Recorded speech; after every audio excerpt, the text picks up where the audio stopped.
Romy Schneider était l'une des actrices les plus aimées d'Europe, une star autrichienne qui s'est fait connaître dans le rôle de Sissi avant de devenir une icône du cinéma français. Mais derrière le glamour se cachait une femme hantée par le chagrin. En mai 1982, elle a été retrouvée morte dans son appartement parisien. Officiellement, il s'agissait d'une insuffisance cardiaque, mais aucune autopsie n'a été pratiquée. Et depuis, les rumeurs de suicide, de surdose et de désespoir silencieux ne se sont jamais arrêtées. Que s'est-il réellement passé pendant ces dernières heures, la femme idéale? Romy Schneider était bien plus qu'une star de cinéma. Elle était un phénomène. Née Rosemarie Magdalena Albach dans une illustre dynastie d'acteurs, le talent de Romy dépassait de loin son héritage familial. À 15 ans à peine, elle avait déjà conquis le public grâce à un mélange rare d'innocence et de magnétisme dans « Quand refleuriront les lilas blancs ». Un an plus tard, elle était déjà saluée comme la révélation la plus excitante du cinéma européen. Et pourtant, ce n'était que le début. Son rôle d'impératrice Élisabeth dans la trilogie Sissi allait définir toute une époque. À 17 ans, Schneider devenait le visage du cinéma autrichien, incarnant la grâce impériale avec une telle conviction qu'elle en laissait les spectateurs sans voix. La trilogie n'était pas seulement un succès, c'était un moment de culture, un conte de fées devenu réalité. Et pourtant, Romy, jamais satisfaite d'être enfermée dans un rôle, eut le courage de refuser le 4e volet de Sissi, renonçant à une immense fortune pour préserver sa liberté artistique. Cette décision audacieuse marqua sa transition de jeune star à véritable actrice. En France, Romy s'épanouit. Son déménagement ne fut pas qu'un simple changement de pays. C'était un acte symbolique.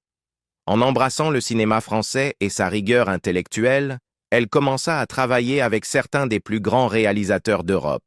Visconti, Wells, Lauzet, Sautet.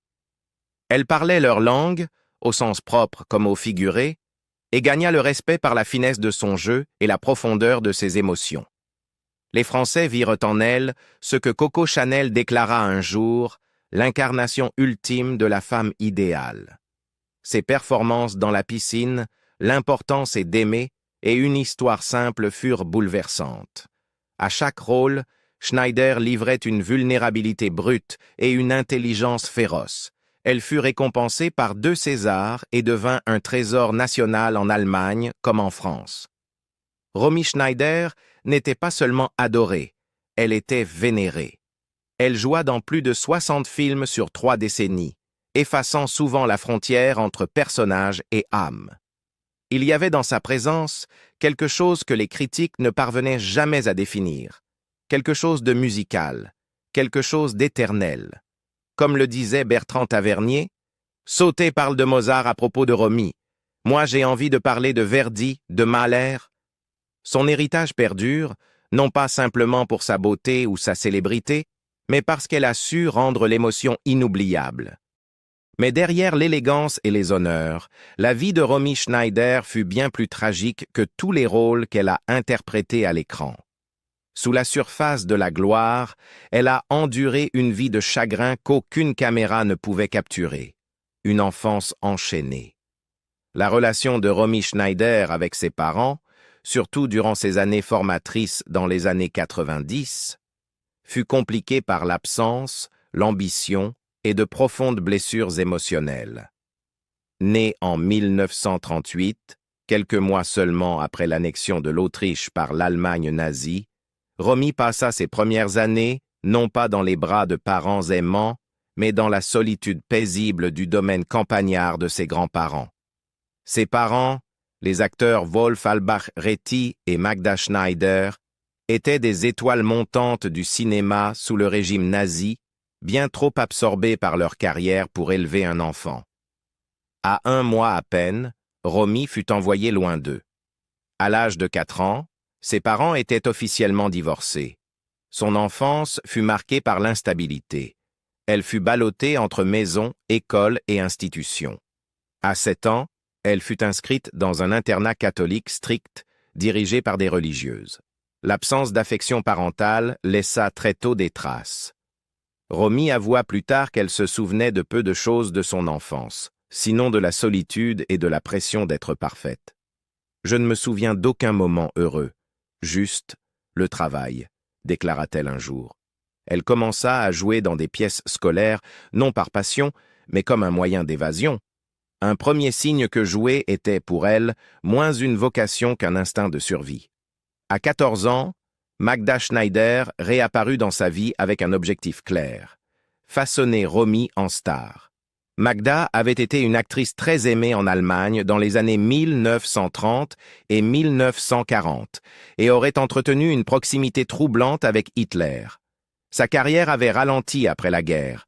Romy devait être son héritage.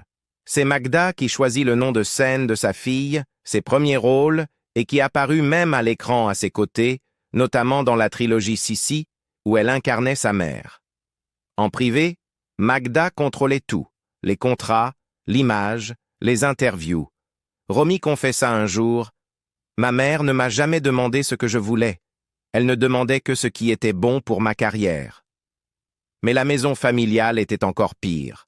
Après avoir épousé le riche homme d'affaires Hans Herbert Blatzheim à la fin des années 1940, Magda plongea Romy, alors adolescente, dans un environnement de plus en plus inquiétant. Blatzheim devint également son agent, prenant en main son avenir professionnel. Des décennies plus tard, dans une interview de 1976, Romy fit une confession bouleversante: « Il me regardait comme s'il voulait me déshabiller. J'étais terrifiée. » Elle décrivit avoir vécu dans un état constant de défense, se sentant traquée par celui qui était censé la protéger et abandonnée par la mère qui aurait dû l'en empêcher. Pendant toute son adolescence, Magda maintint Romy enfermée dans un monde de performance et de contrôle.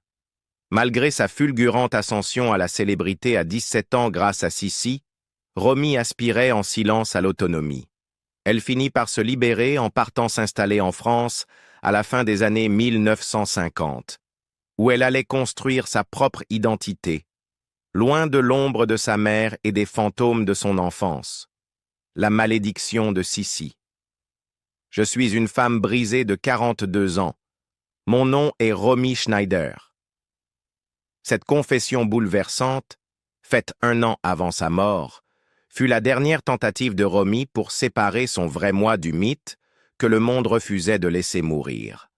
Pour des millions de personnes, elle serait toujours Sissi, la jeune impératrice radieuse qui illuminait l'écran d'une beauté de conte de fées et d'une innocence immaculée. Mais pour Romy, cette image devint une prison. À seulement 17 ans, Romy Schneider devint une sensation internationale grâce à son interprétation de l'impératrice Élisabeth d'Autriche dans Sissi. Le film, suivi de 2 suites, la propulsa au sommet de la célébrité et fit d'elle une icône. Mais ce succès eut un prix. Le public chérissait la Sissi de fiction au point d'exiger que Romy reste figée dans cette image, éternellement jeune, élégante et épargnée par la douleur. Lorsque les producteurs proposèrent de poursuivre la série avec 6 volets supplémentaires, Romy refusa. Elle savait ce que le monde ne voulait pas entendre. « Je ne suis pas Sissi, je ne l'ai jamais été. » Elle partit pour la France en quête de liberté artistique et d'identité. Au fil des décennies, elle bâtit une œuvre remarquable, remporta 2 Césars et travailla avec des légendes du cinéma. Pourtant, l'ombre de Sissi persistait. Peu importe le nombre de rôles audacieux, bruts et complexes qu'elle incarnait, le public continuait de la voir comme la reine de contes de fées. « Ce rôle m'a apporté la gloire », disait-elle à propos de Sissi, « mais il m'a aussi volé ma vie. » Les amours qui l'ont brisée. La présence de Romy Schneider à l'écran était lumineuse, captivante, élégante, inoubliable. Mais derrière les personnages mythiques et les acclamations internationales, il y avait une femme en quête de quelque chose de bien plus insaisissable que la célébrité. Un amour vrai, durable. Son premier grand amour fut Alain Delon, l'homme qui allait façonner, et finalement briser, son univers émotionnel. Ils se rencontrèrent en 1958 lors du tournage de Christine, alors que Romy n'avait que 20 ans. Elle était déjà une grande star, célèbre dans toute l'Europe pour son rôle d'impératrice Élisabeth dans la trilogie Sissi. Delon, en revanche, était un inconnu séduisant, ténébreux, issu d'un milieu modeste, arrogant, magnétique. La mère de Romy le désapprouva immédiatement. Il n'était pas raffiné, il n'était pas allemand, et il n'était certainement pas le gendre respectable que Magda Schneider avait imaginé pour sa fille. Mais Romy s'en moquait. Avec Delon, elle se sentait vivante, libre, adulte pour la première fois. Ils tombèrent éperdument amoureux. Romy suivit Delon à Paris, espérant échapper à l'image de l'impératrice fragile et se réinventer en actrice sérieuse. La presse française les surnomma les fiancées de l'Europe. Leur amour semblait mythique, mais derrière les portes closes, leur relation était chaotique et instable. Les disputes étaient fréquentes, et la carrière de Delon commença à éclipser celle de Romy. À mesure que sa célébrité grandissait, son infidélité aussi. En 1964, alors que Romy tournait aux États-Unis, elle rentra chez elle et trouva un appartement vide, un bouquet de roses et une lettre d'adieu. Delon l'avait quittée pour l'actrice Nathalie Barthélémy, enceinte de son enfant. « Je pars pour le Mexique avec Nathalie », avait-il écrit. Romy fut anéantie. Elle tenta de se suicider en se taillant les veines, mais fut sauvée de justesse. Le public ne vit jamais sa douleur. Il ne vit qu'une star glamour. Mais Romy ne se remit jamais tout à fait de cette trahison. Elle dira plus tard, « Après Alain, je n'ai plus jamais été la même. » Dans les années suivantes, elle s'enfuit à Berlin pour tenter de reconstruire sa vie. En 1966, elle épousa l'acteur et metteur en scène allemand Harry Meyen. En apparence, Meyen semblait stable, cultivé, mature. Survivant d'un camp de concentration nazi, il était profondément marqué, mais aussi intelligent et attentionné. En 1967, Romy donna naissance à son premier enfant David et décrivit cette période comme la plus heureuse de sa vie. Elle fit une pause dans sa carrière, se consacra entièrement à la maternité et, pour un bref instant, se sentit en sécurité. Avec Harry, j'ai retrouvé un équilibre. Il me protégeait, disait-elle. C'est la seule période où je me suis sentie vraiment en paix. Mais des fissures apparurent. Meyen devint distant, lunatique, de plus en plus froid. Au début des années 1970, leur mariage se délita. Ils se séparèrent en 1972 et divorcèrent en 1975. 4 ans plus tard, dans un drame bouleversant, Meyen se pendit. Romy, rongée par la culpabilité, se sentit responsable. David, âgé de 12 ans à peine, se retrouva orphelin de père. Et Romy porta ce chagrin jusqu'à sa mort. Dans une tentative de reconstruire sa famille, Romy entama une nouvelle relation, cette fois avec son secrétaire privé, Daniel Biasini. Ils se marièrent en 1975 et Romy donna naissance à leur fille, Sarah. Mais le mariage se détériora rapidement. Des proches affirmaient que Biasini manquait de profondeur, qu'il était davantage attiré par la célébrité de Romy que par sa personne. Il était aussi connu pour sa jalousie et son comportement contrôlant. Romy commença à boire de plus en plus. Elle se sentit de nouveau piégée. « J'ai voulu tout avoir. L'amour, la carrière, les enfants, le bonheur sous un même toit, » avoua-t-elle. « Ça n'a pas marché la première fois, alors j'ai recommencé, mais ça ne marche jamais. » Durant cette période, la carrière de Romy prit un tournant plus intense. Elle joua des rôles d'une émotion à vif, comme dans « L'important, c'est d'aimer », qui lui valut son premier César. Ses performances devinrent d'une vulnérabilité bouleversante, souvent miroir de ses souffrances réelles. Elle se saignait dans ses personnages. « On ne joue pas une douleur pareille », déclara un réalisateur. « On la vit. » Et malgré tout, Alain Delon resta une présence persistante. Bien que leur histoire ait fini en déchirure, ils ne coupèrent jamais tout contact. En 1969, le réalisateur Jacques Deray les réunit dans la piscine. Un drame psychologique torride qui relança les rumeurs de retrouvailles. Leur alchimie à l'écran était électrique, indéniable. Romy était mariée, Delon ne l'était pas, mais leur connexion demeurait intime. « Elle était mon amour éternel », confiera Delon plus tard. « On ne s'est jamais marié, mais on en avait l'impression. On a vécu un mariage sans papier. » Mais Delon ne revint jamais, du moins pas comme elle l'espérait. Et Romy, malgré toutes ses tentatives d'aller de l'avant, ne cessa jamais de comparer tous les hommes à lui. Cette comparaison empoisonna son second mariage, l'isolant encore davantage. Même en élevant sa fille et en essayant de maintenir sa carrière à flot, le vide émotionnel subsistait. Dans le dernier chapitre de sa vie, Romy Schneider trouva une paix fugace dans les bras du producteur de cinéma, Laurent Pétain. Plus jeune qu'elle et éloignée du chaos de ses amours passés, Pétain offrit à Romy une stabilité émotionnelle qu'elle n'avait jamais connue. Leur relation commença au début des années 1980, après l'effondrement de son second mariage. Contrairement à ses anciens compagnons, Pétain ne chercha ni à exploiter sa renommée, ni à la contrôler. Il resta simplement à ses côtés. La dernière goutte de chagrin.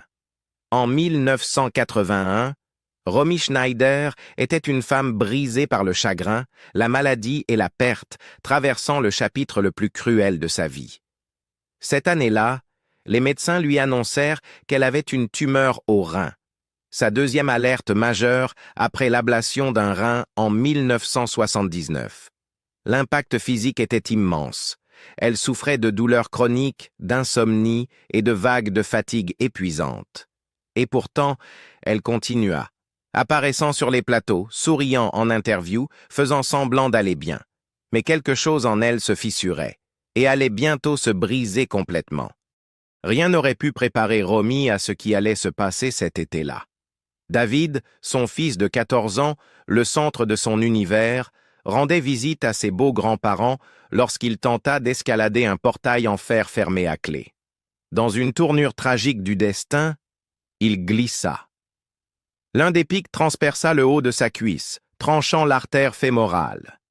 Il se vida de son sang en quelques minutes.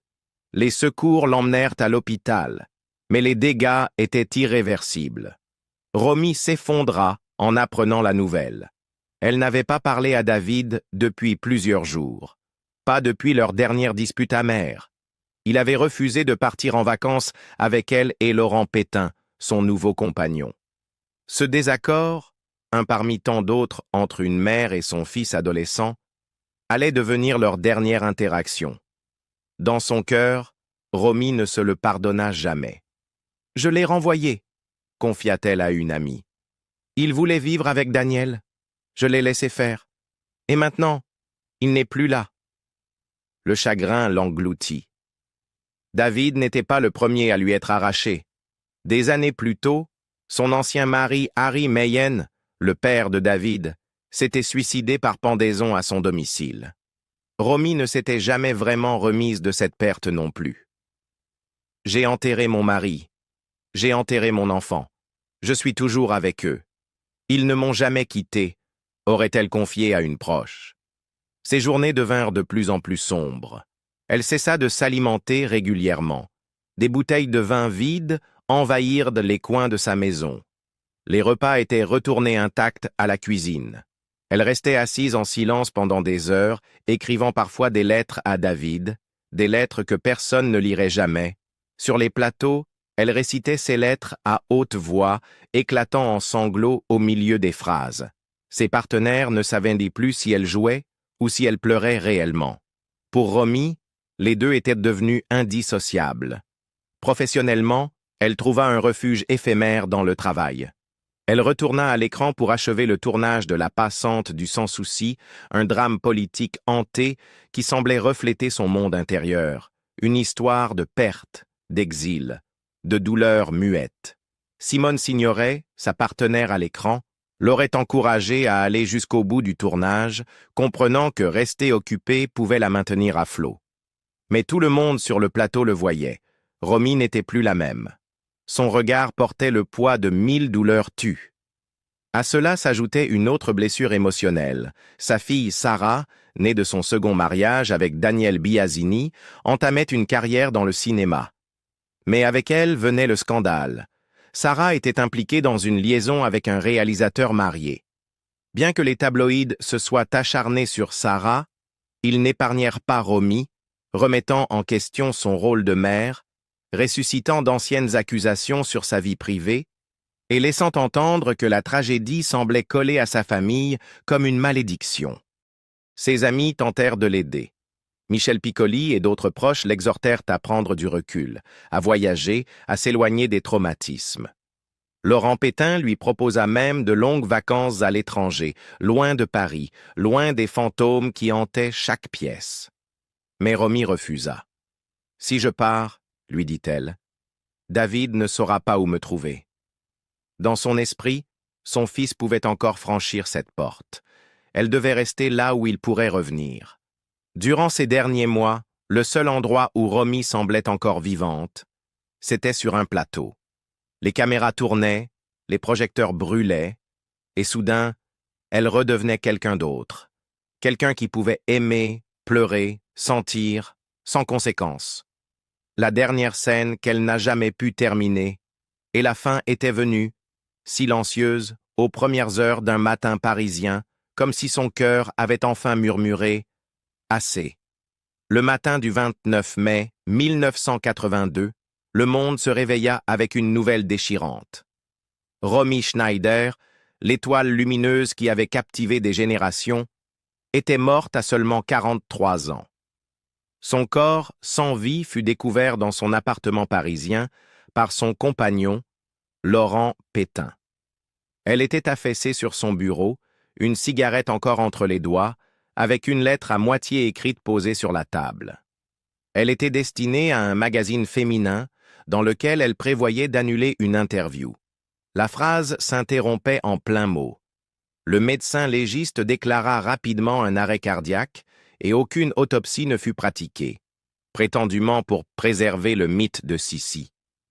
Mais qu'est-ce qui a vraiment tué Romy Schneider? Son cœur ou le poids de tous les chagrins qu'il portait? Certains pensaient à un suicide. D'autres parlaient d'un effondrement inévitable, résultat d'une lente détérioration physique et émotionnelle. Même Alain Delon, son ancien fiancé et éternel confident, pensait qu'elle s'était laissée mourir. « Elle m'a dit qu'elle n'en pouvait plus », déclara-t-il à Paris Match. « La vérité, c'est qu'elle est partie parce que David est mort. » Mais tout le monde n'était pas d'accord. Claude Pétain, ami proche de Romy et belle-sœur de Laurent, nia fermement les rumeurs. Romy ne s'est pas suicidée. Elle était heureuse, amoureuse, elle adorait sa fille, affirma-t-elle. Elle ne buvait plus. Elle avait des projets. Claude avait passé la dernière soirée avec elle. Elles avaient dîné, parlé tard dans la nuit. Claude lui proposa un somnifère pour l'aider à dormir avant une séance photo le lendemain matin. Romy refusa. « Tu sais que je ne prends plus ces trucs-là, » répondit-elle sèchement. « C'est pour ça que je ne dors pas. » Quelques heures plus tard, Claude reçut l'appel. Romy ne respirait plus. Mais en arrivant sur place, elle ne vit ni bouteille vide, ni trace de médicaments. Il n'y avait ni alcool, ni médicaments, insista-t-elle. J'en suis sûre. Malgré ce témoignage, le mystère persiste. Aucune autopsie. L'affaire fut classée rapidement. Mais les questions demeurent, sans réponse et probablement sans solution. Certains suggèrent un cœur affaibli par l'opération du rein l'année précédente. D'autres parlent d'un mélange fatal de pilules, d'alcool et de chagrin. En vérité, peut-être était-ce tout cela à la fois. Le chagrin n'apparaît pas sur un rapport médical, mais il tue, lui aussi. Les suites de sa mort furent aussi tragiques que sa vie. Romy Schneider fut enterrée à Roissy sans avoir, sous son nom de naissance, Rosemarie Halbach. Elle reposa dans un coin paisible d'un cimetière français, loin des projecteurs. Alain Delon, absent aux funérailles, fit un dernier geste d'amour. Il fit exhumer le corps de David pour l'enterrer à ses côtés. « Pour qu'elle ne soit pas seule », murmura-t-il. Plus tard, il écrira On me dit que tu es morte, mais moi, je te vois dormir. Ich liebe dich, mi Puppele. Des amis, collègues et admirateurs venus de toute l'Europe vinrent lui rendre hommage. Réalisateurs, acteurs, écrivains, tous touchés par sa lumière. Elle avait travaillé avec les plus grands, Visconti, Sautet, Lauzet, Wells. Elle laissa derrière elle plus de 60 films. Elle remporta 2 Césars. Mais aucun trophée ne pouvait la protéger de la vie. Ses plus grandes performances ne furent pas en costume, mais dans sa façon de tenir bon, alors que tout autour d'elle s'effondrait. Au moment de sa mort, Romy était épuisée. Pas seulement physiquement, mais spirituellement. Elle avait dit un jour vouloir prendre sa retraite tôt, vivre à la campagne, cultiver des plantes, élever sa fille. « Je ne veux pas jouer jusqu'à 80 ans », confia-t-elle à la télévision française. « Un jour, je veux être grand-mère. » Mais la vie ne lui permit même pas ce petit rêve. Sa fille Sarah n'avait que 4 ans quand Romy est morte. Sarah Biasini deviendrait elle aussi actrice, mais l'ombre de la douleur de sa mère et de son héritage la suivrait. Dans les années qui suivirent, Sarah fit face à ses propres scandales publics et aux rumeurs des tabloïds. Et pourtant, l'image de Romy, déesse du cinéma, impératrice tragique, resta intouchable dans le cœur de millions de personnes. Elle devint un mythe, une icône, un symbole de beauté et de douleur fusionnés en une seule et même figure. 40 ans plus tard, le mystère autour de la mort de Romy Schneider hante encore les fans et les historiens.